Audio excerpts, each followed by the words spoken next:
So we're doing Matot Dalid, right? We bring a midrash that says, Hashem says to Moshe, if you want to live a long time, you're not going to see the Israel take revenge on Moab, and you're not going to see Midian being taken care of either. That you're not going to see any vengeance. We're not going to take over Midian. Right away, Moshe says, no, it's better that I die in order so Bnei Israel could capture Midian and they could see their enemies, die better. Right? So the question is, what's the connection between why Hashem says if you want to live long, don't go to war with Midian? What's the connection?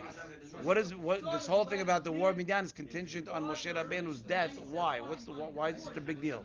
And we bring what the Mekubalim write that when a king or a Sad, right, or general wants to take any type of revenge from any specific nation, they have to have some sort of connection. Like we give examples, like Pinhas, who came from the daughters of Putiel. He was the one that was able to go after. He was the general that went after Midian, or David Amelech that took revenge on Moab. And where did he come from? Ruth HaMoaviyah, or Yehoshua that comes from the Zera of Yaakov of Yosef, and grew up. Right, that Yosef grew up in the house of Bar Potiphar, and he was the son-in-law, and he ended up marrying Rahav, right? He was able to go after Amalek because we said that Zera Shimshon takes a second to explain what does Amalek have to do with Yeshua, and he explains that the gematria of Bil'am and Amalek is 382, and that's the same gematria of Bemitzrayim. Right? Why? Because we explained that Bilam was from Mitzrayim, right? He was one of the three people that gave. Well, how did Paro get to the idea of throwing kol haben tashlichu layeor, throw every kid, every newborn baby, the son, into the river? We know this from Bilam. Bilam's the one that gave it to him because we see that the death, the end of the Goel is going to come from water. He didn't realize that it was because he hit the rock. So he says, all right, let's throw all the boys in the water. So he'll be able to be. So that'll be his death. And he's the one that did it. And we also know it says Vayavu Amalek, and Amalek came.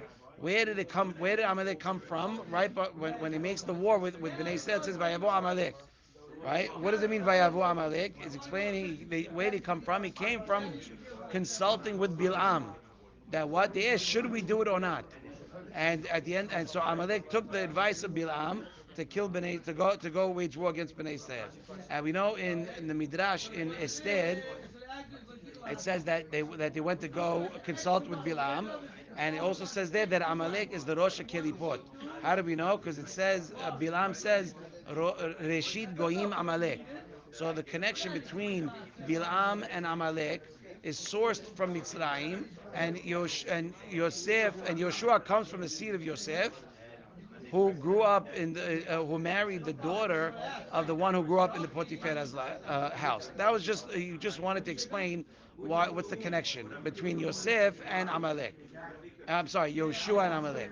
But the main part that what the Mekubalim are writing are explaining that you have to have a connection with this nation if you want to take revenge on it. And we bring David, we bring Pinhas, we bring Yoshua. And now, so that's the reason why but now we ask a question. What is the reason that you need? We're asking a question on this book, right? Galer is Yab. I have, by the way, in my house. It's funny.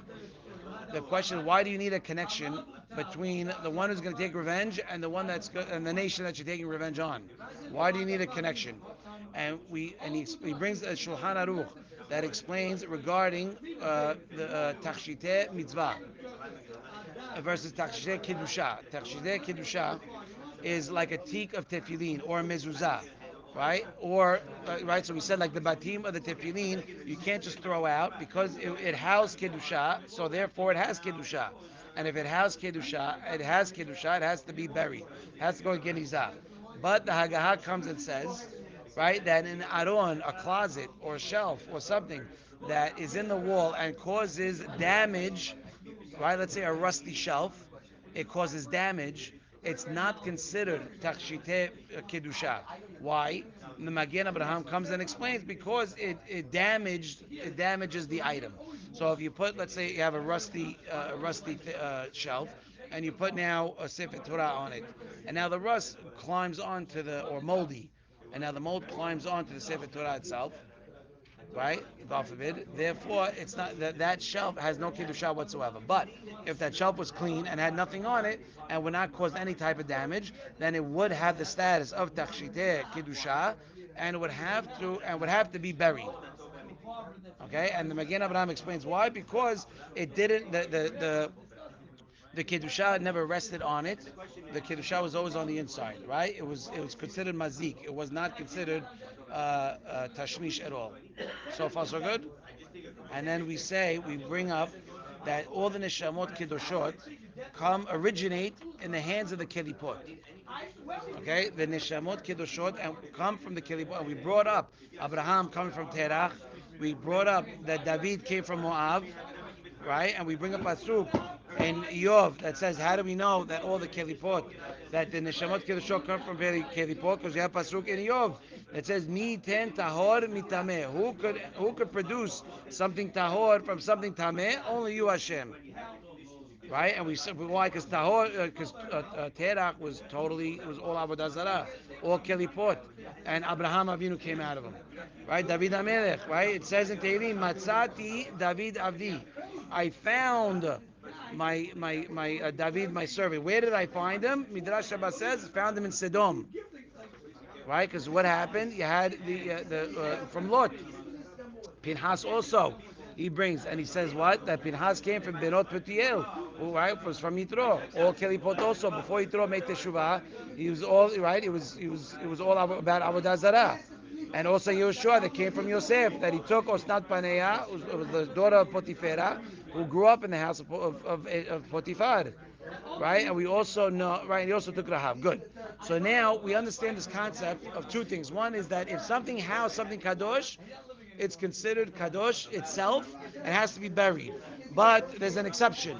If that item that was housing kedusha was really damaging it, it's not considered kadosh and got to go down. And you could throw it out, throw it in the garbage, no problem.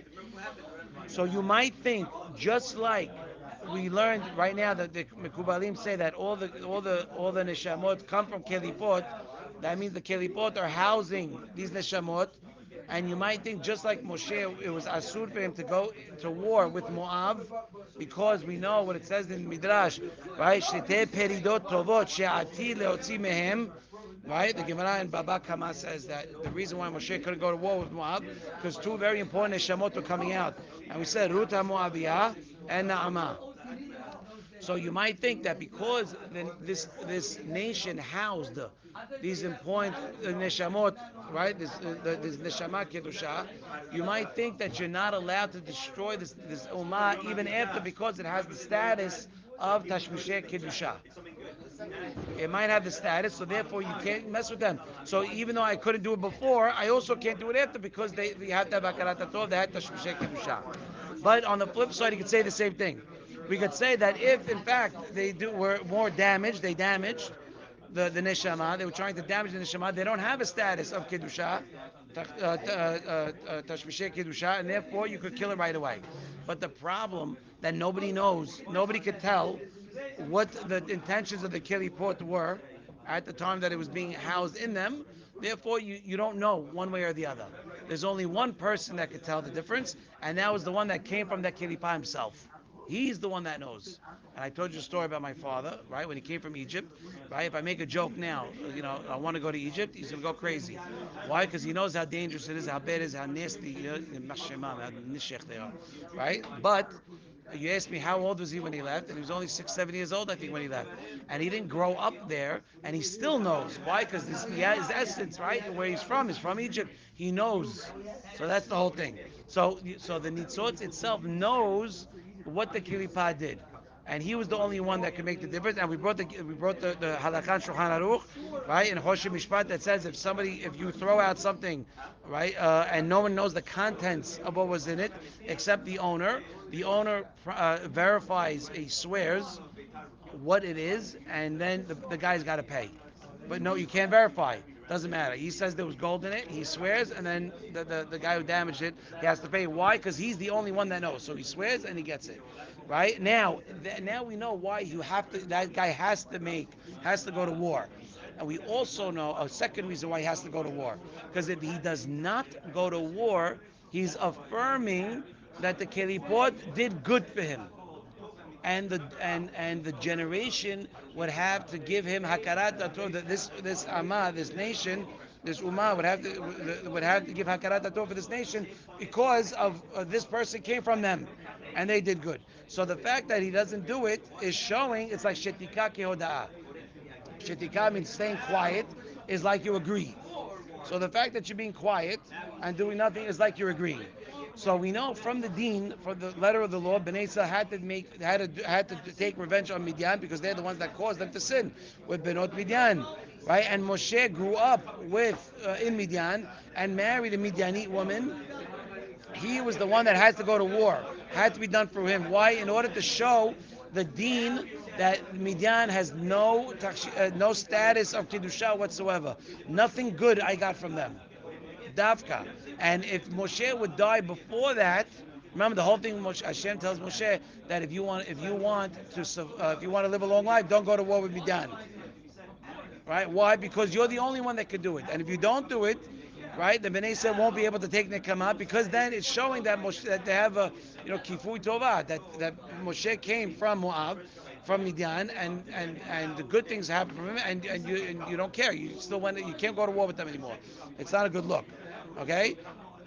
And we ended by saying that the lashon of the midrash is hard because it talks davka before he dies.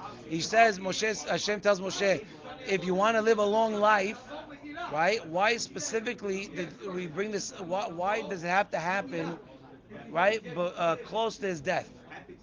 Why did you kill Midian right when you leave Mitzrayim? This is 40 years in already. Kill Midian right after Amalek. We're already warmed up.